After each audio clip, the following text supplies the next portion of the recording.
The ICC Men's T20 World Cup will crown a first-time champion tonight as Trans Tasman rival Australia and New Zealand lock horns in the final in Dubai.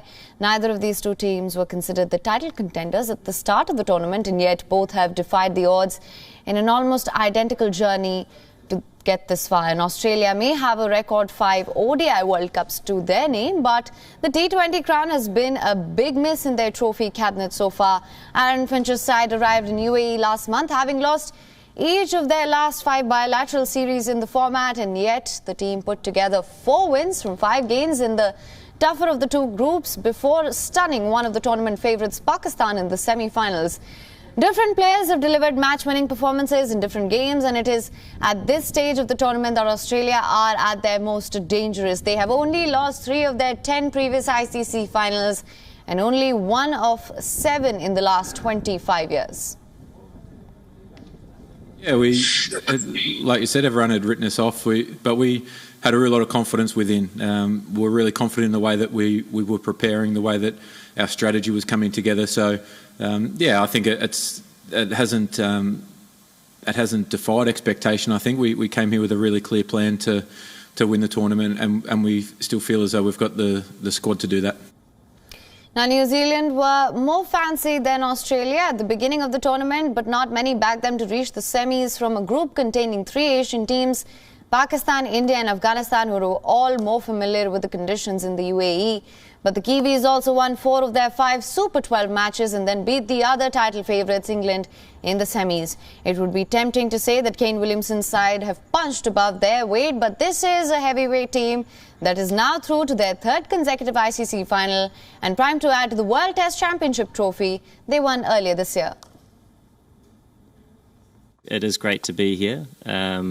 Like I say, a reflection of a lot of hard work, but tomorrow's a one-off match, and for us it is trying to make those small adjustments again and keep the focus really close and what it needs to be, and the team's really looking forward to the occasion.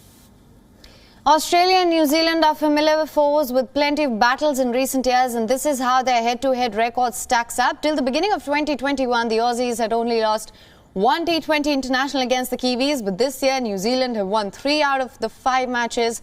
However, Australia have a significant 12-4 head-to-head lead at ICC events, and they have never lost a knockout match to the Black Caps.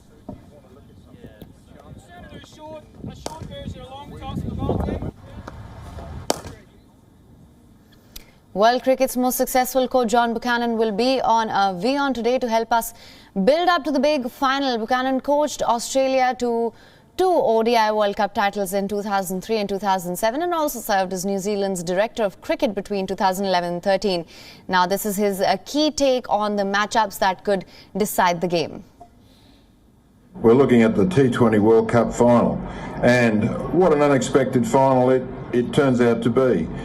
I certainly didn't think at the beginning of the tournament that Australia would make the semi-finals, not least of which a final, although I did suspect that New Zealand would possibly be a dark horse for the tournament.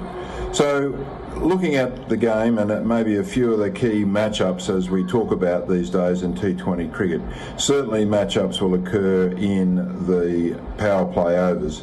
So, with Warner and Finch at the top of the order, followed by Marsh, it's key from New Zealand's point of view that Bolt and then Southey really start the game exceptionally well and try to make those early breakthroughs. And conversely, with Mitchell and Guptill at the top of the innings, Stark, partnered by Hazelwood, will be a really, really important matchup. Then through the middle overs, again, key matchup. Ish Sodhi has been an important factor for New Zealand with wickets and a good economy rate, but the man of the tournament so far would seem to be Adam Zampa from Australia, and he's been exceptional through that period of 8 to 10, 12, 14, 16 over mark, where he's taken wickets. In fact, he's the leading wicket taker in the tournament and has kept the economy rate down very low. So they're really key matchups, and towards the end of the innings, the semi-finals have indicated that both games can go right to the wire, to the 20th, to the 19th over.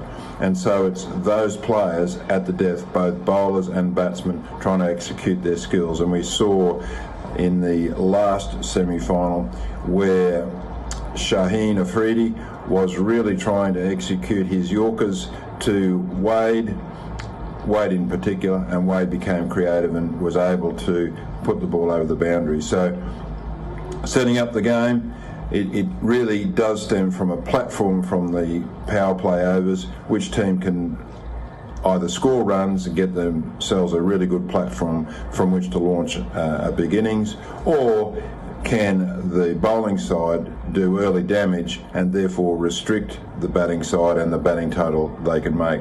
All to come, pretty exciting stuff. Let's wait and see what happens. WION is now available in your country. Download the app now. Get all the news on the move.